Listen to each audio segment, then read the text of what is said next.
تلنگانہ قانون ساز council BRS و صدر تلنگانہ جاگرتی کلواکنٹلا کویتا نے کہا کہ تلنگانہ کی طاقت اور قوت کو اس طرح سے پیش کیا جائے کہ مخالفین تلنگانہ کے دلوں میں خوف طاری ہو جائے۔ انہوں نے عوام سے اپیل کی کہ وہ گلابی لہروں کو مزید بلند و بالا کرے اور اپنے عظمت اور عزت نفس کا اظہار کرے۔ وہ BRS کی سلور جوبلی تقاریب کے ضمن میں منعقدہ ایک پروگرام سے خطاب کر رہی تھی کہ کویتا نے کہا کہ BRS کی سلور جوبلی تقاریب تلنگانہ کے ہر گھر کے لیے تہوار کی مانند ہے۔ تقریب کو بڑے پیمانے پر منعقد کیا جا رہا ہے کہ کویتا نے آج اپنی رہائش گاہ بنجارہ ہلز سے بذریعہ آن لائن اڑیسہ کے پوری بیچ پر بنائی گئی BRS سربراہ و سابقہ چیف منسٹر کے چندر شیکھر راؤ کی ریت کی مورتی کی رسم و رہنمائی انجام دی۔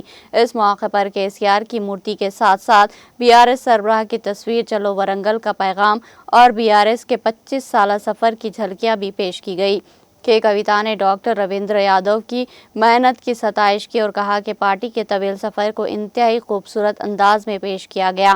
انہوں نے ریت کی مورتی کی ویڈیو کو بھی ڈاکٹر یادو کے ہمراہ جاری کیا۔ انہوں نے کہا کہ پوری بیچ پر مشہور فنکاروں کی نگرانی میں KCR کی مورتی کی تیاری قابل تحسین اقدام ہے۔ کویتا نے پارٹی کارکنوں سے اپیل کی کہ وہ کثیر تعداد میں الکا ترتی کے جلسے عام میں شرکت کرے اور تلنگانہ کے ساتھ اپنی اٹوٹ وابستگی کا ثبوت دے۔